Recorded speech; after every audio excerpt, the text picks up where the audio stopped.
Dein Ziel wäre der Geschlechtsverkehr, doch dazu fehlt das Zubehör. In der heutigen Folge dreht sich alles um Videospielzubehör und wie es die persönliche Spielerfahrung noch weiter verbessern kann. Oder eben auch nicht. Welches Zubehör wirklich sinnvoll ist und euch zum GV verhilft und bei welchem ihr euer Geld auch gleich aus dem Fenster werfen könnt, jetzt bei Spielemann.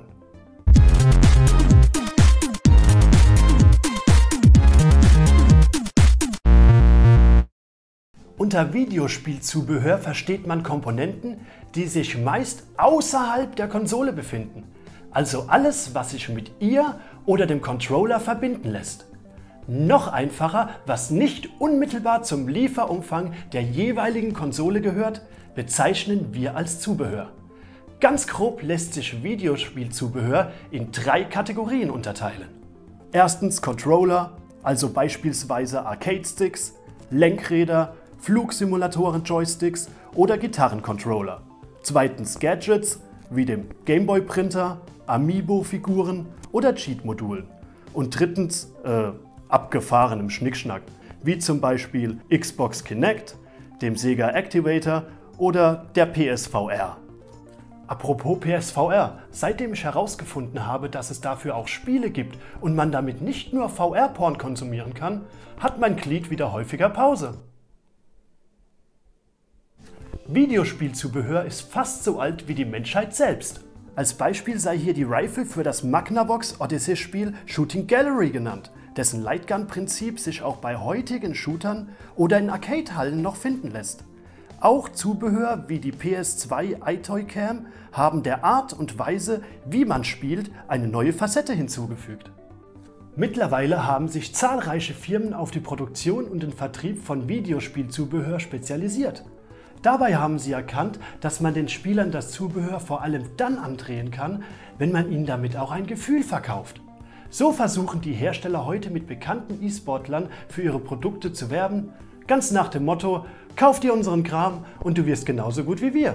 Einige E-Sport-Clans wie die Ninjas in Pyjamas haben inzwischen sogar eine eigene Zubehörkollektion auf den Markt geworfen, die Mäuse, Mauspads, Tastaturen und Headsets umfasst. Dass sich so viele Firmen auf Videospielzubehör fokussiert haben, ist letztlich nicht verwunderlich, denn mit dem Verkauf von Zubehör lässt sich richtig viel Geld verdienen. US-amerikanische Kunden gaben im Jahr 2017 insgesamt rund 14,5 Milliarden Dollar für Gaming-Produkte aus. Davon entfallen 6,6 Milliarden Dollar auf Software und 4,7 Milliarden Dollar auf Hardware-Produkte. Das Videospielzubehör macht insgesamt zwar nur knapp 22% der Einnahmen aus, aber mit 3,2 Milliarden Dollar lässt sich ja wohl auch ein schönes Wochenende an der Mosel verbringen. Jeder kennt diesen dicken Nachbarsjungen von früher, der mit seinen 4 N64-Controllern inklusive Rumble Packs geprahlt hat. Der König im Nachbarschaftskiez. Aber heutzutage geben Spieler wohl kaum noch so viel Geld für Videospielzubehör aus, weil sie vor ihren Freunden damit angeben wollen. Und vermutlich glaubt auch niemand wirklich, dass er mit speziellem Zubehör sofort zum Premium-E-Sportler wird. Letztlich erhoffen sich die meisten Spieler wohl einfach eine verbesserte Videospielerfahrung. Und jeder von euch kennt Beispiele aus seiner eigenen Videospielbiografie, bei denen das auch tatsächlich funktioniert hat. So steigt die Immersion mit Hilfe eines Controllers für Flugsimulatoren, ähnlich wie bei Rennspielen, die man mit einem Lenkrad steuert. Auch Tanzspiele ohne Tanzmatten waren lange Zeit ebenso wenig denkbar wie die beliebte SingStar-Reihe ohne Mikrofone. VR-Brillen ermöglichen eine ganz neue und intensive Art, ein Videospiel zu erleben. Und schon kleine Gadgets wie die Gameboy-Lupe inklusive Licht konnten große Unterschiede bewirken. Doch jeder weiß auch, dass es unzähliges Zubehör gibt für teures Geld, das man nach dem Kauf direkt auf den Müll feuern konnte. Bongo-Trommeln für Donkey Konga, die entgegen der Versprechungen nur mit diesem rhythmischen Trommelspiel kompatibel waren, was die Stundenpläne an deutschen Waldorfschulen sicher nicht unbedingt abwechslungsreicher gestaltet hat. Ein teurer Skateboard-Controller für Tony Hawk, der schon das Geradeausfahren zur absoluten Hölle werden ließ. Von krassen Airjumps will ich jetzt erst gar nicht anfangen.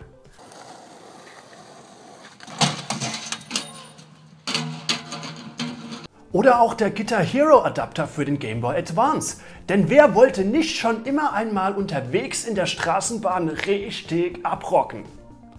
Unterm Strich alles völlig überflüssig. Genauso überflüssig wie ein Kasten Bier auf der größten Weinprobe in Rheinhessen, die man als Stargast eröffnen darf.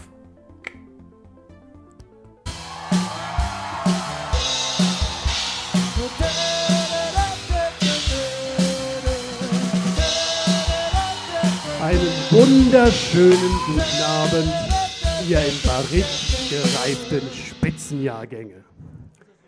Tatsächlich habe ich keine Ahnung von Wein und daher habe ich euch eine Kiste Bier mitgebracht. Bitte bedient euch, ihr seid herzlich eingeladen. Wenn Spielezubehör und Software nicht aufeinander abgestimmt sind, dann lässt sich die Gaming-Erfahrung natürlich nicht verbessern, sondern verschlimmert die ganze Sache enorm. Und wirklich, es gibt so viel überflüssiges Videospielzubehör.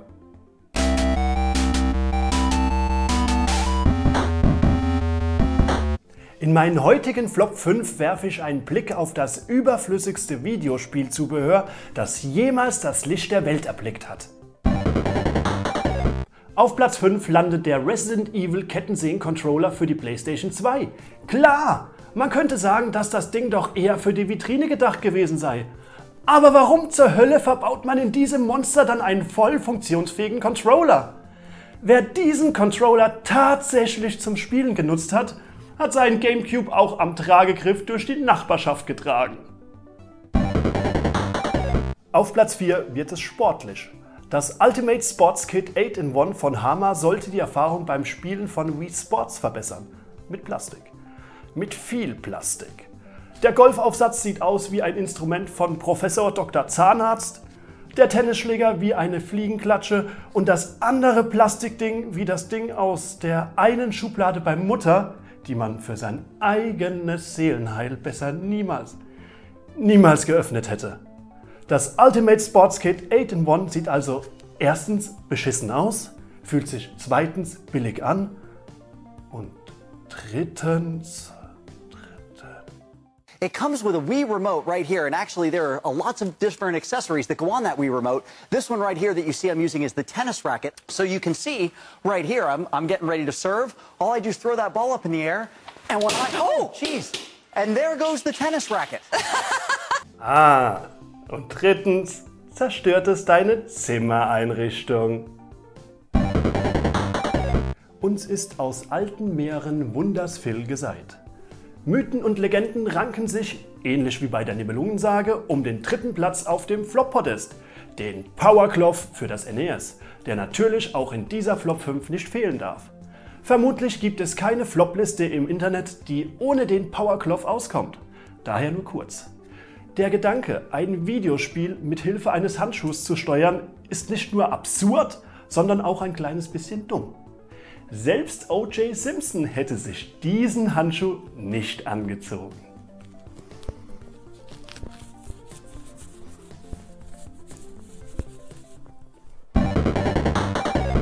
Auf Platz 2 der Nintendo GameCube Keyboard Controller. Warum? Weil ich beim Anblick von diesem Ding wirklich sauer werde. Also so richtig. Warum zur Hölle fehlen denn da die Numpad-Tasten? Damit könnte ich, während mir 3 Leute beim Zocken den Controller halten, doch meine Bankgeschäfte viel schneller erledigen. Und hätte man die Tastatur nicht wenigstens noch ein bisschen größer machen können? Wie oft habe ich mich, während ich beim Zocken an meinen Memoiren gearbeitet habe, vertippt, weil die Tasten viel zu eng beieinander liegen. Wir sind uns wohl alle einig. Sehr, sehr, sehr gute Idee, aber unverschämt schlecht in der Ausführung.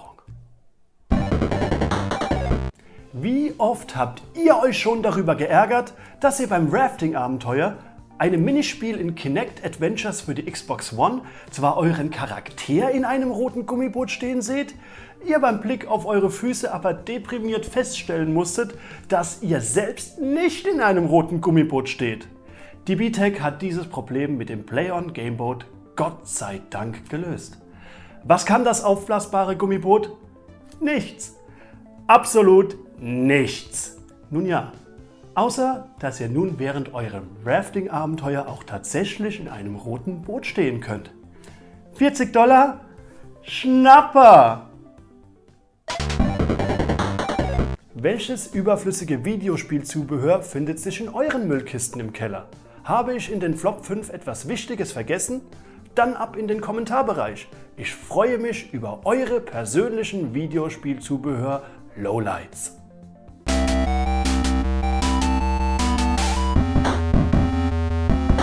Über den Sinn oder Unsinn von manchem Videospielzubehör lässt sich natürlich trefflich streiten. Aber wenn Software und Zubehör gut aufeinander abgestimmt sind, kann sich die Gaming-Erfahrung auf jeden Fall verbessern.